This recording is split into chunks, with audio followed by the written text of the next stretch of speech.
Hello, everyone. Welcome to another episode of the Pause for My Tale podcast. I'm your host, Shepherd the Leopard, or Shep the Snep for short. Today, we're starting a new series with the majestic Jarggy. Hello. Thanks for having me. Yeah, thank you for being here. Super excited, Jarggy. You're amazing. And so I've been looking forward to doing this interview with you.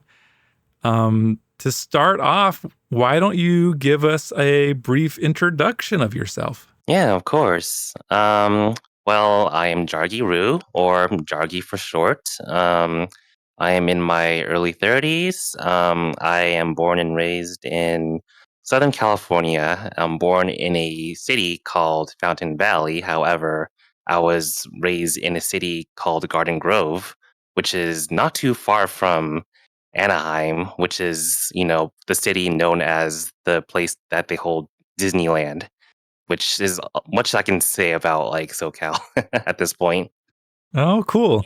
Yeah. Well, we're happy to have you. Before we dive into things, are there any themes that you're particularly interested in going over during this interview? And then what kind of general advisory would you give this interview, like PG, PG-13, any kind of trigger warnings if anybody could, you want to warn anybody ahead of time with that? Oh, well, I'm generally a very vanilla person, so I would say PG. However, things would get a bit intense at some point, so I would probably go up to, I would say, PG-13. I'm generally not someone who curses like nonchalantly, but I will whenever I do get emotionally riled up or if I just slip it like habitually. But overall, I would say I would go as high as PG-13 ish. Oh, cool. Yeah, Yeah. you're no swearing sailor like Canyon that we had on earlier. Oh, I saw that one, so I would know.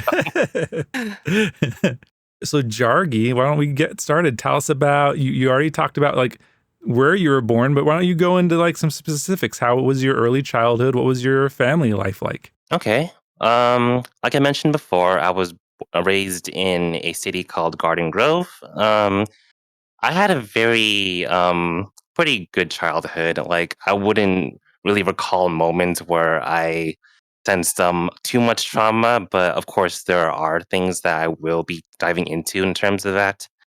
But I was raised in a small like in a neighborhood in a suburban kind of way. I was the youngest of three children. I have two older sisters.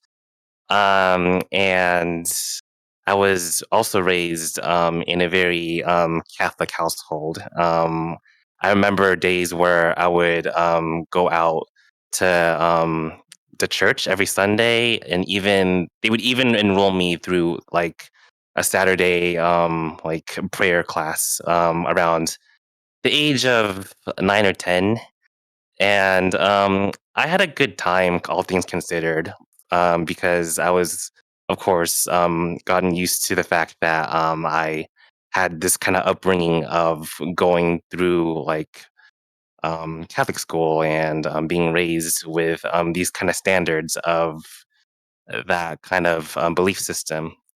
Um, I was mainly, like I mentioned before, I had two sisters. However, I was more connected to one of them, being the middle one, because we shared a lot of interests, like especially Disney films and a lot of hobbies such as watching cartoons or collecting toys, and it it was it was okay for the most part. However, there are moments where we do fight, and we don't really get along in terms of sharing things.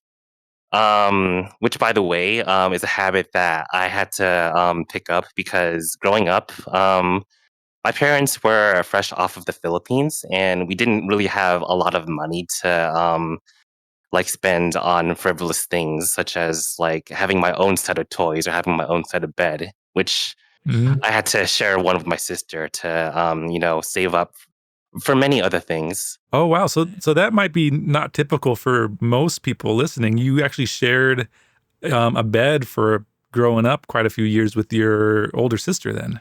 Yeah, I didn't really have a problem with it. I gotten used to it.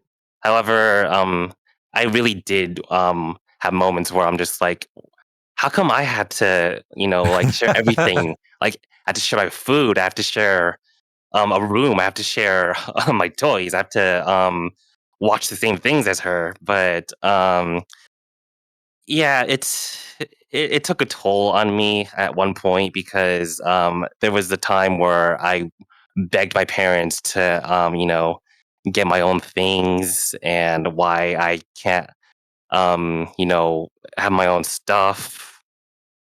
But of course, I learned that it's all for the sake of finance and trying to learn the virtue of sharing, which I later became thankful for further down the line. So Yeah. that was definitely fun. So your parents, it sounds like they had to work pretty hard to provide, but they didn't have quite the finances that other people probably did, that you noticed growing up. What was that like? What did your parents do? Did that kind of bleed over into other areas of your life? Them having to be so busy trying to make enough to just provide for the basics?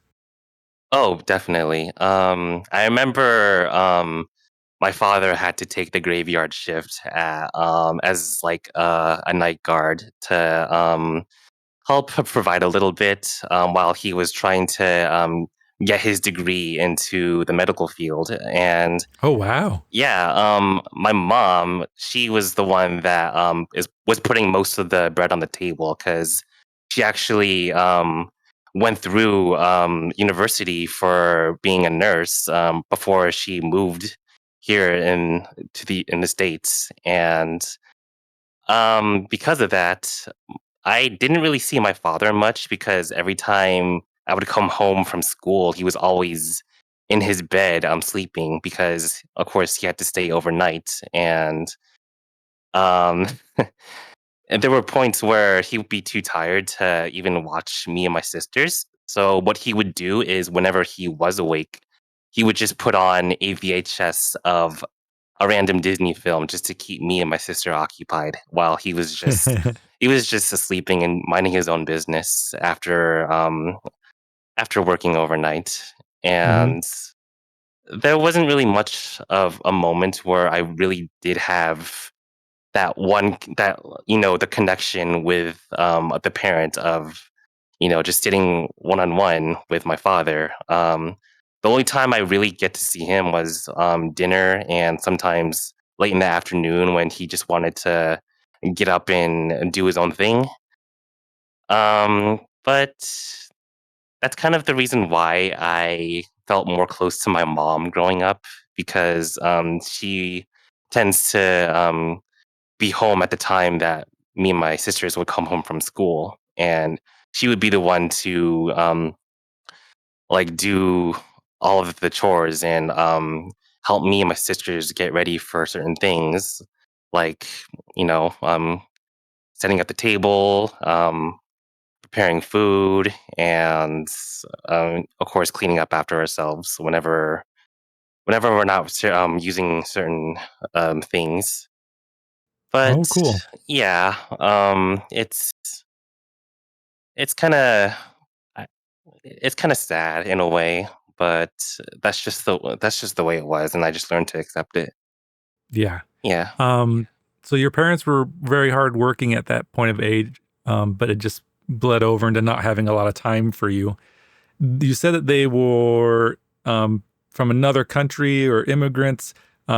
Which country was that again? And then were there any kind of cultural differences that your family had that you noticed that other people didn't? And did you notice that at that early age, or was there anything in particular that kind of stood out regardless of that?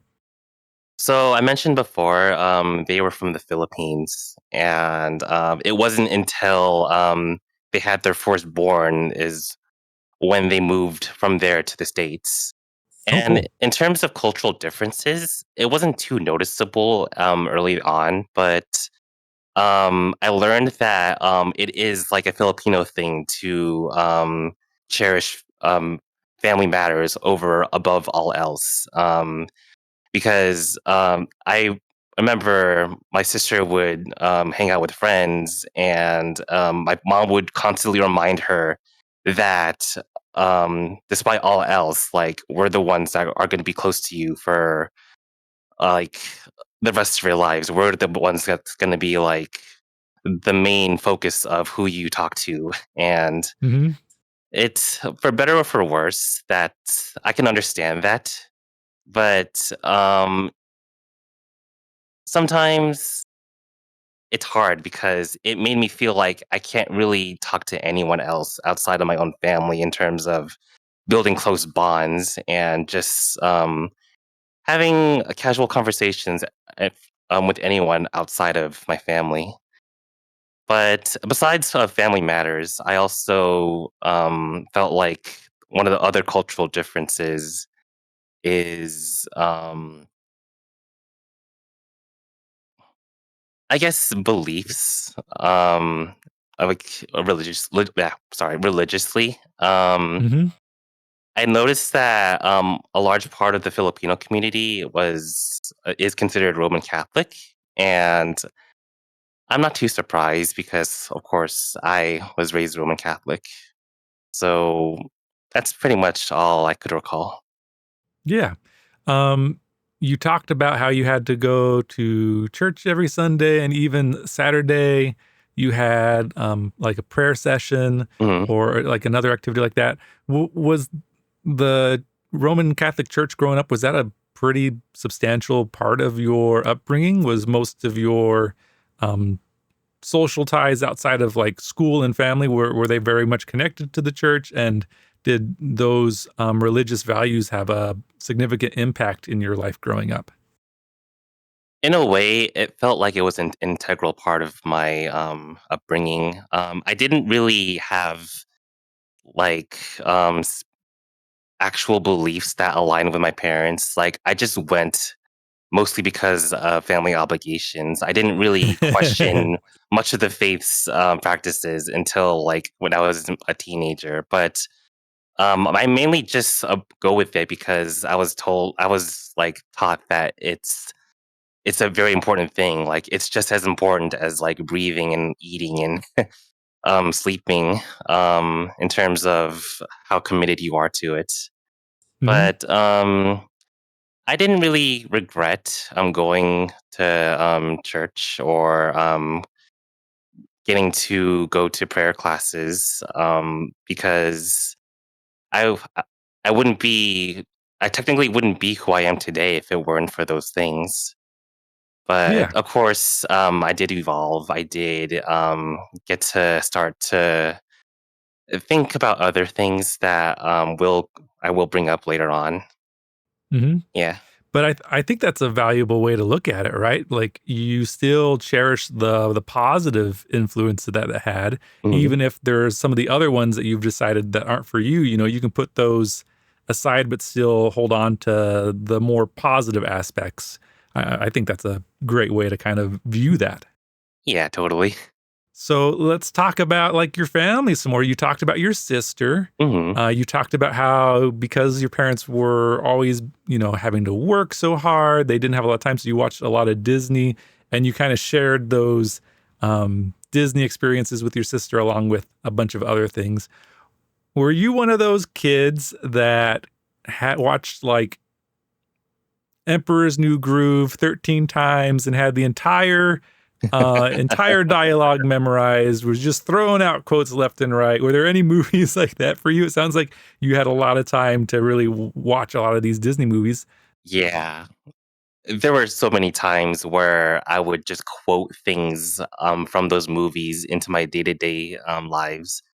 I would definitely watch movies like Mulan or The Lion King, and I would already know things by heart. And we would definitely, me and my sisters, would even reenact some of the scenes with the like on top of the beds that we had to share.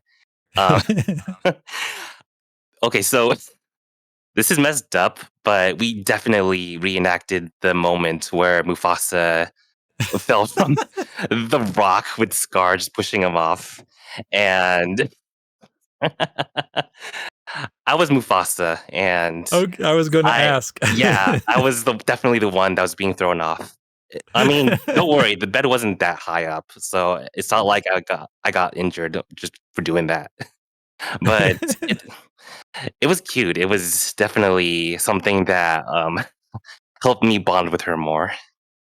Oh, fun. Yeah. Any other um, because obviously later on we'll get to it, but um, art became an integral part of your life. Mhm. Were there any other movies as a kid that you recall just really loving and maybe had like an influence on pushing you in that direction, perhaps? Okay, so if it wasn't Disney movies, it was definitely Don Bluth movies and a little bit of 20th Century Fox animated movies. But yeah, those two animators or animated movies, they definitely defined who I am as an artist and where definitely most of my influences came from. Um, but yeah, that's pretty much all I can recall. Yeah, the golden era The of golden Disney era, animation. yes. People say like it's the '90s, the golden era, because I noticed that in our generation, whenever we are asked to bring up a Disney movie, it would always be the decade of the '90s Renaissance era. And I agree. It's definitely the decade where a lot of the Disney films became like well, golden. Like what else can I say? Yep. Besides Disney, were there any other kinds of media that were particularly meaningful or that you remember growing up? Maybe not even just like uh, movies, but television shows, video games. Did you have access to very many video games growing up, or was because some people I know either because their family didn't allow them or their finances were tight that video games could sometimes be something that was a little more difficult to obtain. What was your experience? Were there anything else media related that you really enjoyed growing up?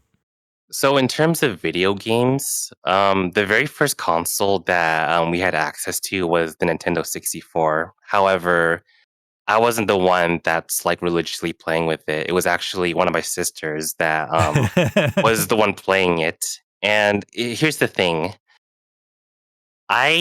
The reason why I didn't get into it is because I had this irrational fear of messing up to the point where I would expect one of my parents to just barge in and just yell at me for like doing something wrong, even if it's just Oh as no. stupid as like losing in a video game or like inputting the game cartridge in the wrong way. But it's stupid. I'm thinking about it. I know, but the here's another thing. I'm pretty sure anyone who grew up as the youngest in the family can relate to this, but I think there's a thing where if anything goes wrong in the family, they would always blame the youngest because, of course, they're not as intelligent as many other people within the family. So they would always go to the youngest whenever something goes wrong. And growing up, I definitely had to deal with being expected to explain myself whenever something doesn't go right, even though it wasn't really my fault. Which is the reason why, like I said, I was too afraid to play video games at the time because the fear of losing and the fear of confrontation of whatever I did something wrong. Mhm. I want to go back to what games you played, but Yeah. I think this is kind of important to dive into. Was there any other places in your life where you felt like the fear of making a mistake kind of played into things? It sounds like if even with video games, if you're afraid to play a video game because you're afraid that somebody would criticize you, even in what most regard as a safe place to make mistakes, because Hmm. that's largely what video games are. You're supposed to make mistakes and fail because that's part of the fun. Yeah. But if even that area was kind of, you were afraid to be shown making a mistake, how else did that play out in your youth or also just in general? It definitely did affect me in a very negative way. Come to realizing it, because of that, I was always too afraid to form my own opinions or to make my own decisions because I would, in my mind, I would always think about like, how is this gonna affect anyone that would disagree with me? Like, am I capable of, having my own thoughts without the fear of having someone telling me no? Like, this is not the way to do it. Like, you're not supposed to do this or do that, and it's a lot. I definitely had moments where it took a toll on my mental health, of course, and even up to this day, it really did hinder upon my decision to be more assertive in certain situations. So it sounds like you probably had some self-confidence issues, which is amazing to me Mhm. because you always seem so positive and you've accomplished a good amount. Was that difficult to kind of push through? Like what were some of the ways that you were able to um push through a lot of that? Because it sounds like you had these self-confidence or worried that you weren't going to do things perfectly, but you were still able to a large extent, push yourself through that to accomplish things. Were there any things that you learned to kind of help with that? One thing for sure, it's definitely surrounding myself with the right people. And it's, of course, thanks to the internet and thanks to VR that I was able to find that healthy outlet of being surrounded by the ones that actually do care about your flaws and do care about helping you get better at overcoming those flaws. And I'm really thankful that that was the case because I cannot imagine how I would end up if these childhood traumas just stuck with me to the point where I don't even know how to function properly. And like you included at the moment that we're speaking, it's definitely giving me that peace of mind that I can definitely say or do things without that fear of the external judgment. Yep. I think that that's something that maybe in our group or our community, particularly, I see quite a bit is there is a lot of self confidence issues, and I agree with you. Being surrounded with people that support you rather than bring you down does make a huge difference. Just because lots of times it's hard for us to be able to tell ourselves that we're capable and worthy to do these things, but it's very easy for someone that knows us to be like, no, Yeah. you're wonderful. So, Well, thanks. yeah. So surround yourself with good people. Um, but let's get back to the media. So you were talking about video games. Were there any video games in particular that had a dramatic impact in your life, or things that you just really enjoyed? I definitely enjoyed many of the Nintendo 64 classics like The Legend of Zelda, Super Mario, and a bunch of other games that didn't really make much of a cultural impact. There was this game called Mischief Makers. It's basically well, judging Yes. by that, you definitely know that what that is. Yeah, Mischief Makers was one of the games that I played on heavy rotation because I love the fact that it's a side scroller and that it's straightforward with its objectives. I also enjoyed playing the Spyro games, which, um, of course, I ended up getting a PlayStation further down the line from the N64. But it's definitely thanks to the Spyro franchise and the Spyro games that helped me develop the interests that I have today. with that being dragons. And Hmm. I don't know. It's something about the Spyro games that definitely gave me a big head start of finding the fandom that I didn't even realize at the time. And it's even I remember the fact that it got like an HD reignited remake that I'm just like, oh my god, is this real? Like, can I definitely get back to the one game that helped me find the fandom in the first place? It's insane. That game was gorgeous too. And I know, like, not just the game, but the characters. They gave each of the characters their own personalities in terms of their looks and their demeanor. It's So tell us more about you. So you said that the Spyro game kind of helped get you into the community. How so? Do you have any memories of that? Like, how did that really push you that direction? well, it definitely gave me a realization that I definitely liked dragons at the time. But it wasn't until like around middle school, I would say, is that I would find an online forum of people who are fans of the game. And this was also during the time when YouTube was starting off, where you can definitely customize your own homepage in the same style as like, a MySpace page where you can input a background, you could have your own little chat box on the side. When you share media, you can like comment on people's YouTube pages.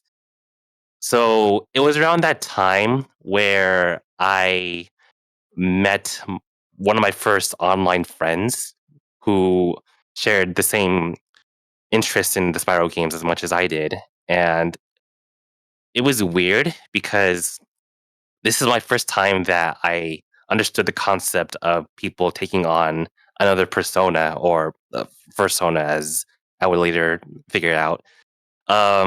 So this person I remember that I became friends with, they had a character that's within the same style as the classic Spyro games. Like it was a dragon, but it was, if I remember correctly, he was like all dark and had a really brooding backstory. And it, Emo Spyro. yeah, definitely, definitely like an edgy time.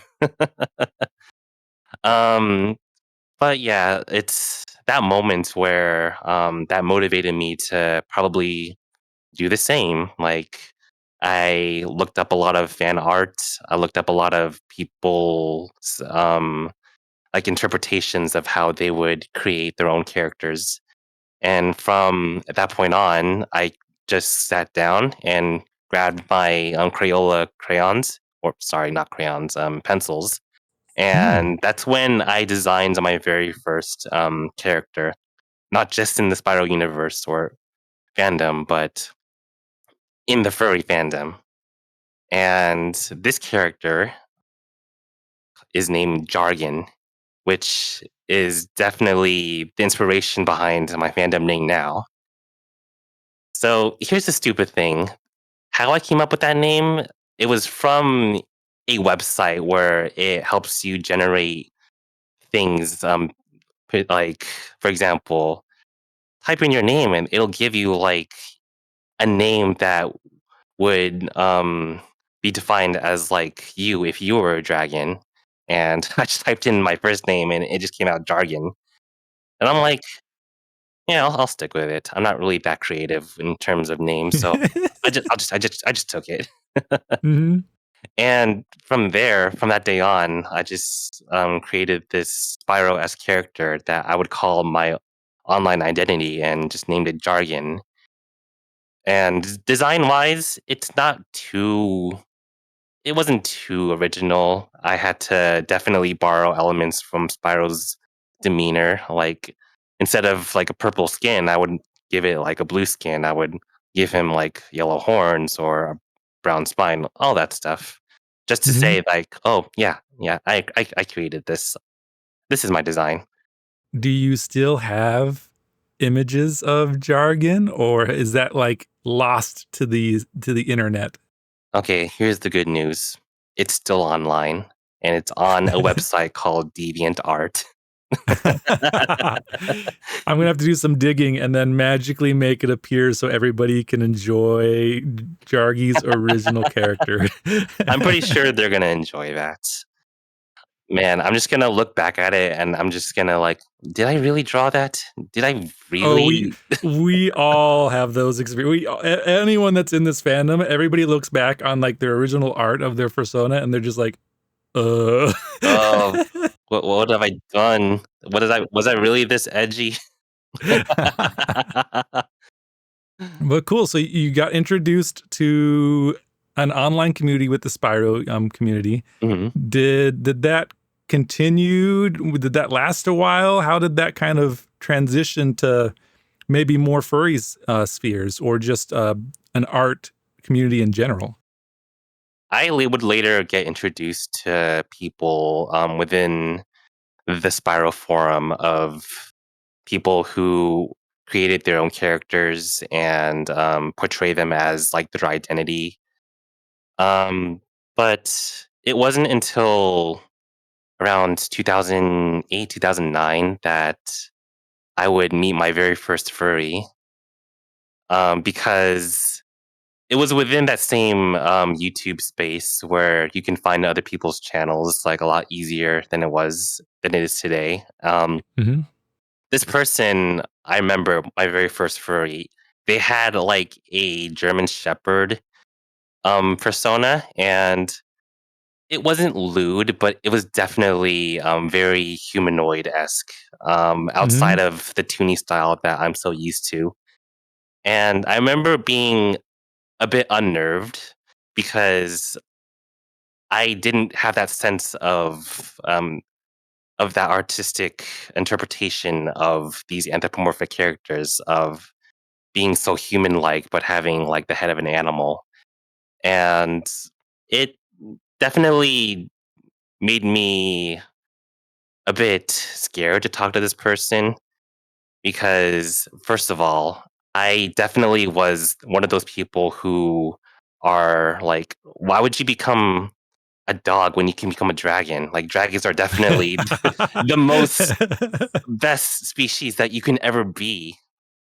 It was not good. I definitely regretted that, um, but yeah, that was the time where I discovered the most general idea of furries, and I wanted to see, like, why would why would you become, like a toony animal when you can become a dragon? Well, I'm sorry.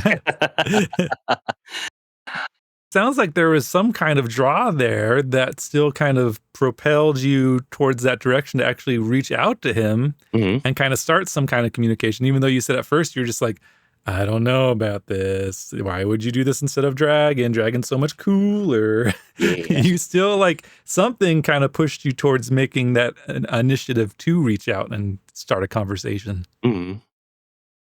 Yeah, it's it was okay. I never really had that perception of what most anti furries, oh, not I would say like haters would have today Hmm. of how like it's a sex thing. It's definitely I don't know if I'm allowed to say this, but when you have that attraction to animals, you know what I mean? Hmm. Oh yeah, you can say anything. Like so long as you're not getting explicit, you're fine. But I think you're referring to zoophilia, which something that all we try very hard as a fandom to make sure that that does not become a part of it. But Yeah. you're right, like that can play a large impact on a person's image of what the furry fandom is, which isn't at all. Like we love these anthropomorphic characters, but we make great strides to make sure that any of that kind of element isn't part of our community. So.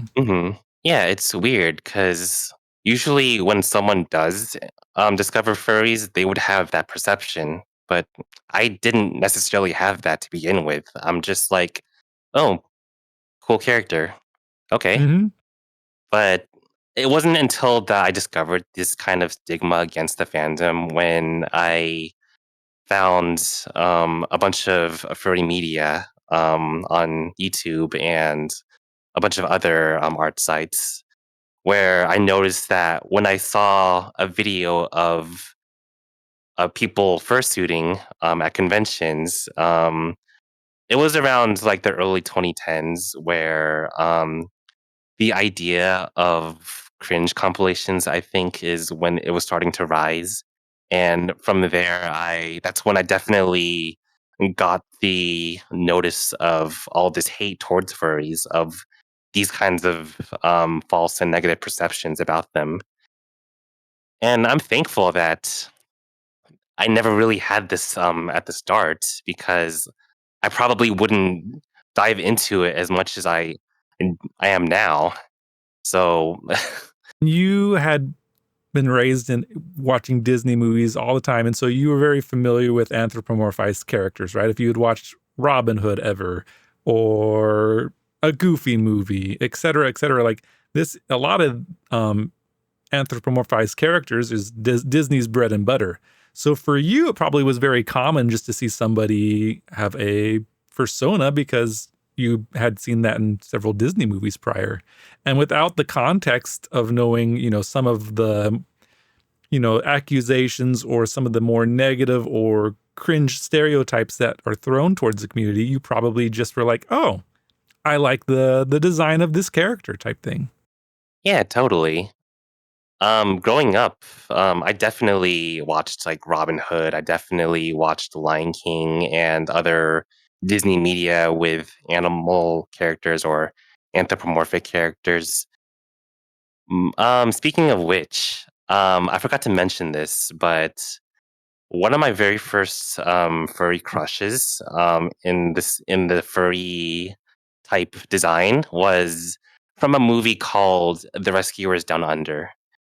And That's a great one. yes, totally underrated. Forget the people that say that it's not as good, which I don't know where they got that information from, but yeah, go check out Rescuers Down Under, please, right now. And But the sequels were pretty good too. yeah, totally. Hmm. So there is this character in that movie that I guess would be one of my very first awakenings, as they would call it. It was a kangaroo character, surprise, named, I think his name was Red, and it was the scene where the main kid Cody gets captured by the poacher guy, and this kid Cody would meet a bunch of other Australian critters that were able to talk for some reason. And I saw this kangaroo, and I'm just like, oh my god, he's kind of cute. Why do I think he's cute? Yeah, and I saw this character, and would remember recalling dreams of him just being within the same room as I am Mhm. for some odd reason. Um, it wasn't like weird or anything. Don't get me wrong, but it was just like a casual sight of seeing a character that I would remember calling cute, just like lurking in the background, and just for some reason being part of the scenario of the dream that I was in. So yeah, like this, it's all thanks to this one kangaroo that I had one of my very first furry crushes ever. And even up to this day, I can't really pinpoint why. What is it about this Mhm. kangaroo that maybe be like, yeah, I dig it. Mhm. No, I feel you there because there's several things like that where you're just like, I don't know why, but yes. And so I think that that's a very, very familiar furry experience, honestly. So I wouldn't feel like embarrassed by that at all because like that just happens. You're just like, you know, Yeah, I don't get it, but I get it. don't question it. Just move on. You'll be happier that way. Yep. Well, fun. So it sounds like you had a pretty positive experience getting into the fandom with Spyro and then also kind of making that transition to meeting some other actual anthropomorphic characters on YouTube. And then you have a DeviantArt account. Did you get into arting because of a lot of this? Was that what spurred your initial interest in art and drawing and design? Or was this something that you had always been doing before this? So here's the thing. I sort of picked up the habit of drawing, um, mostly by accident, because it was around that time where I created my very first dragon character that I picked up the habit of drawing, just out of the whim. I mean, even before that, like I did have an interest in making art. It was one of my methods of coping with school activities before that. It wasn't really detailed drawings. It's basically what any other kid would do and just look at images or even like put paper on the TV and just like try to sketch out the characters while you pause the screen. I remember doing that a lot prior to that. But Oh, cool. strangely enough, it wasn't until 2008 where I somehow just made a habit of drawing that one character over and over again because it was that moment where I find it pretty fun to, be proud of the character that you made, and you just wanted to, develop that character even more. And I think it was around that time where I definitely figured out that I do want to do more of this. I do want to get better at drawing because I do want to feel like I can definitely create something that I can call my own and be proud of it. And if drawing is the one of the biggest ways, then so be it. I can definitely see myself at the time getting better at it. And from that day on, well, here I am. So this is interesting to me though, Mhm. because we interviewed Canyon, and if you haven't seen Canyon's interview, go check it out. It was amazing. But Canyon got into art later on, and his desire to get into art was more, I just want to develop a skill or a talent. Um, but yours was more, you wanted to have this character, you wanted to bring him to life. It was meaningful to you. You had a lot of fun with it.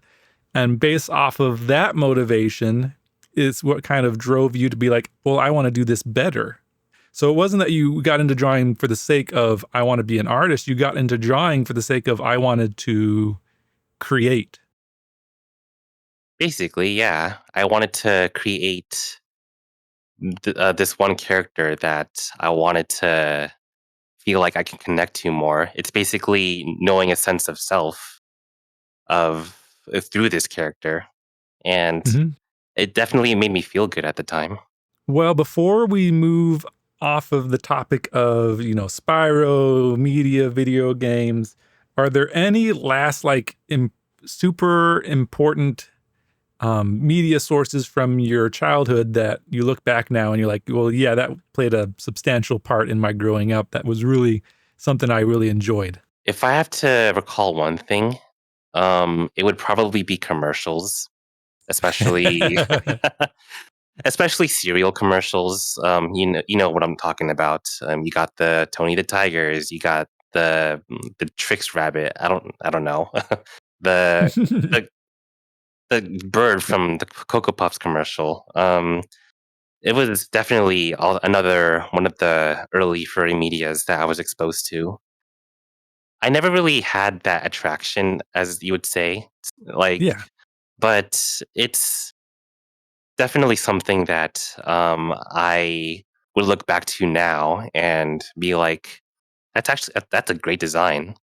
I could probably emulate that design if I wanted to. Hmm. Yeah. Well, I think that's an important distinction because not everything furry needs to be ooh woo. Mhm. Lots of times it's just aesthetically pleasing. We love the designs, we love how the characters are made. And I agree. Like, I've never been like, oh, that Tony the Tiger, yes. But I enjoy Tony the Tiger. Like, he's a fun character, and I really appreciate the more jockey athletic type for a cereal that's full of sugar. Yeah, I just wanna give him a hug. Like, is that too much to Mhm. ask? Well, cool. So let's go back to like family life. Your parents are working hard. You're growing up with your two sisters, one that you're kind of closer to, heavily in the Catholic faith. Anything progress through there? What's your school life like? You know, junior high, high school, if you remember any of those or any particular stories from that. So, starting off, I was put in a public school from kindergarten to, I would say, third grade. And it wasn't until third grade that my parents decided to enroll me into a private Catholic school because at the time they were able to have a stable enough finance to pay the tuition for me to go there. And also another reason is that my oldest sister also went through Catholic school, so they figured why not have me follow the same legacy as her. So that's basically when my religious upbringing definitely became closer to me, which is around third grade.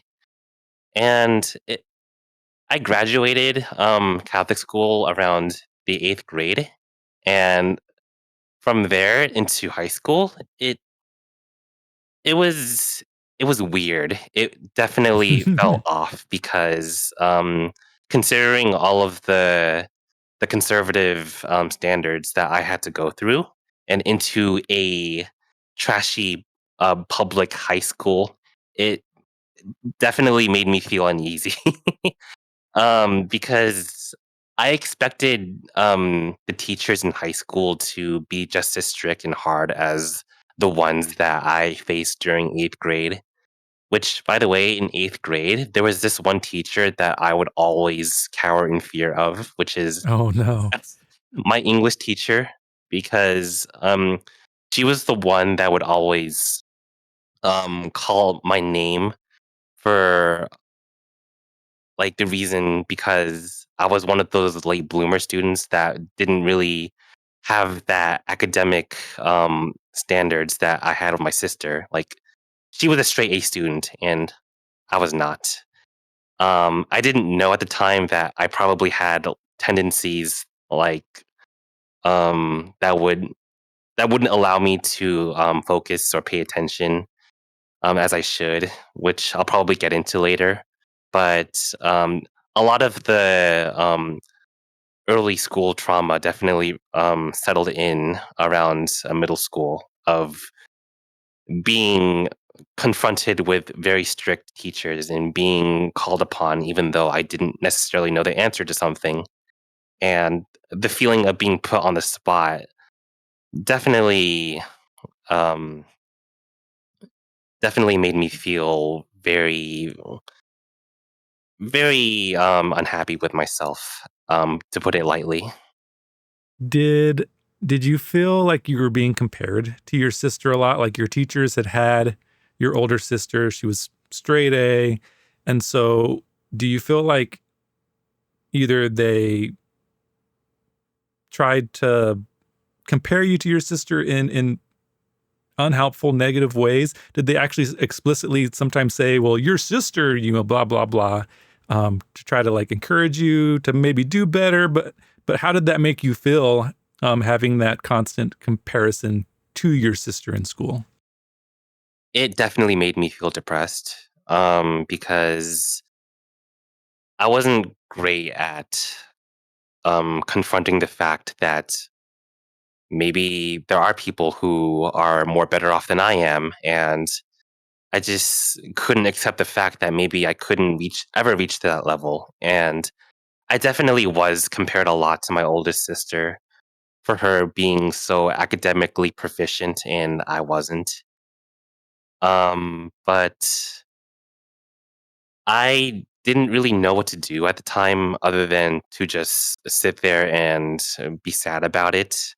I Even though I definitely tried hardest to change who I am, I still couldn't to a large degree, mainly because of um, some some some neurological factors that I want to talk about soon. Yeah. Do But you want to like allude to what those are? We'll cover them later, but what kind of things were you feeling that you had? I definitely had depression and anxiety. I also I'm not necessarily diagnosed with it yet, but I do have some suspicion that I probably do have ADHD. I Yeah. think most people that have been listening to this podcast have been questioning whether that's something that Yeah. played a role in their lives. So, Mhm. um, but yeah, that can make it difficult to not be excelling in those academic courses that the rest of your family or your sister particularly were doing.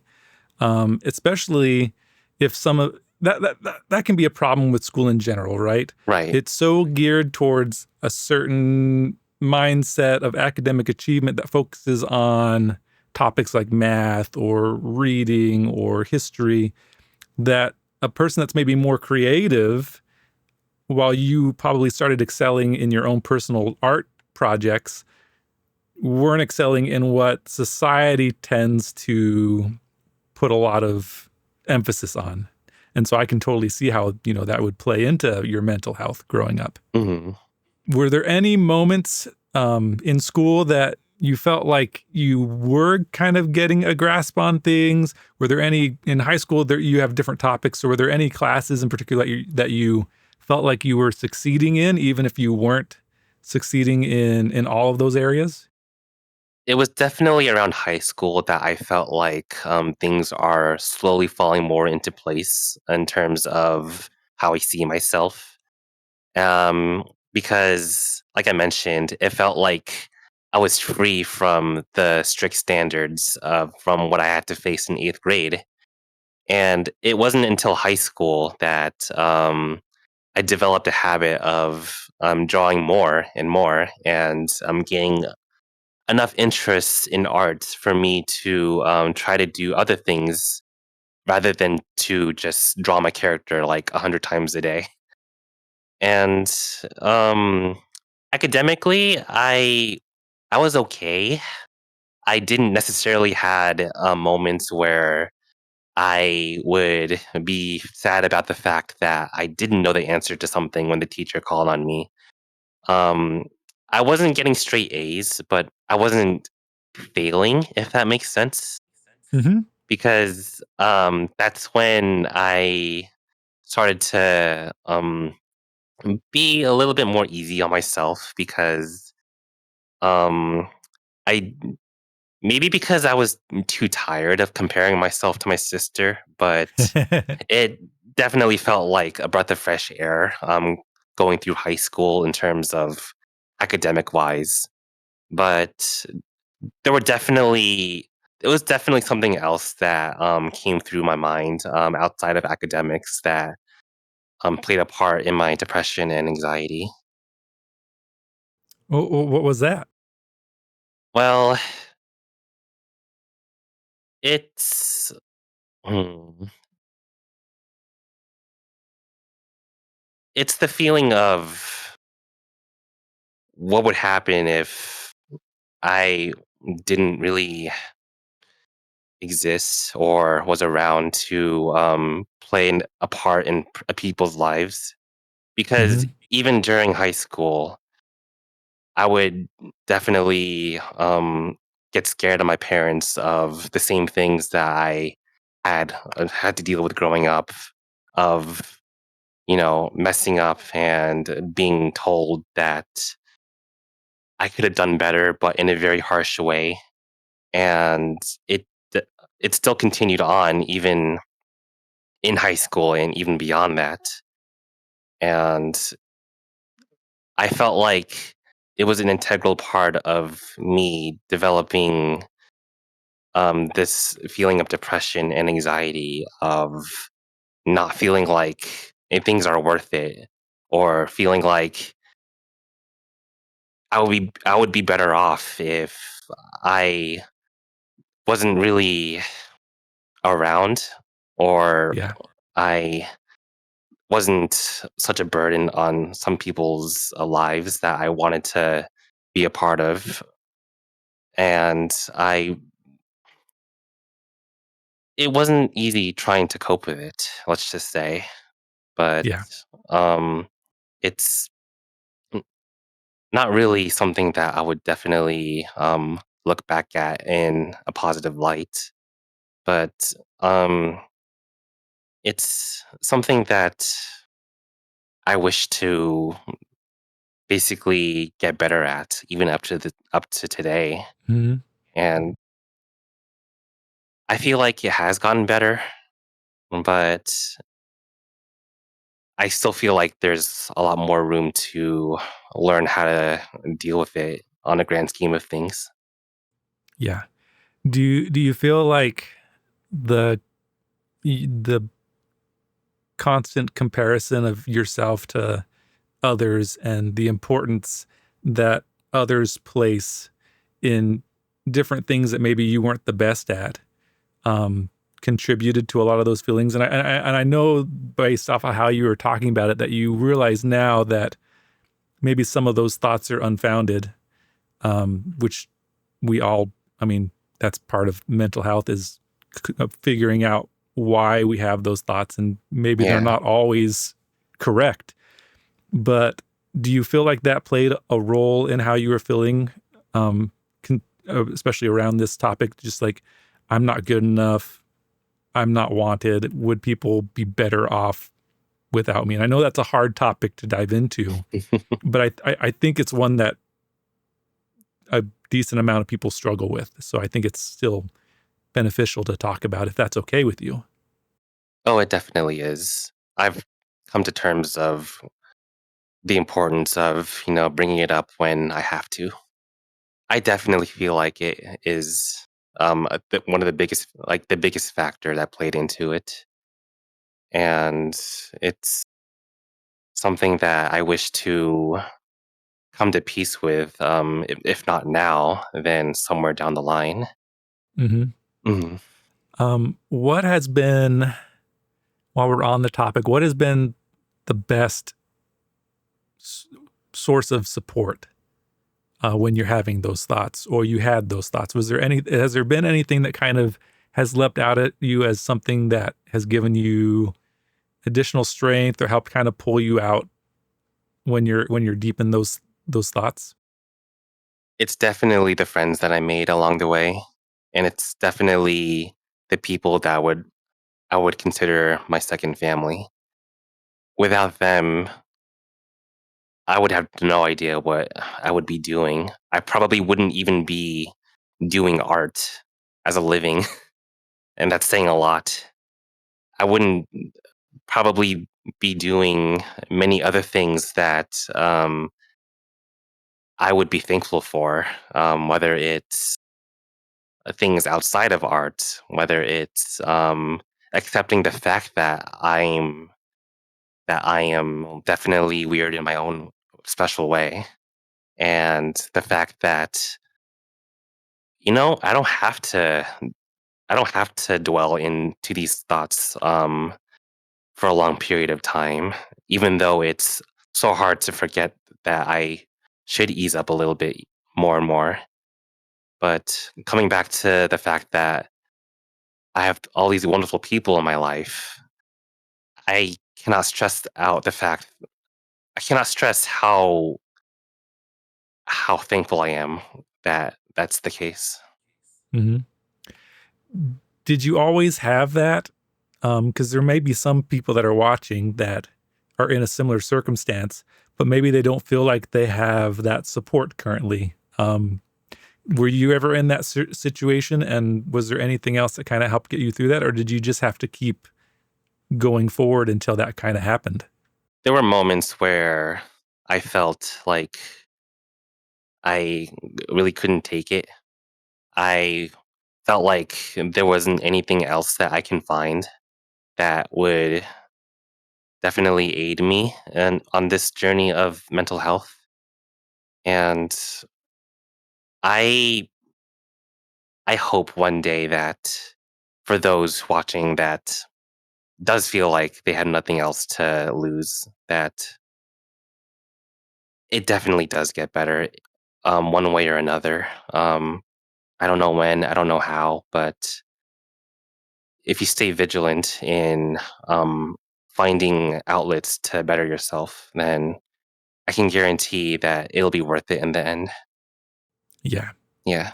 I think that's one of the reasons why I want to do this podcast and have been working on this podcast is to emphasize those kinds of stories. We had Chaotic on, who had a very similar, very hard upbringing, but was able to find something better in the future. Just interviewed TK, who had a very rough childhood. A lot of similar threads that you're talking about of, guilt, shame, not amounting to maybe some of the things that society or maybe his parents wanted. Mm-hmm. And just showcasing that it does get better.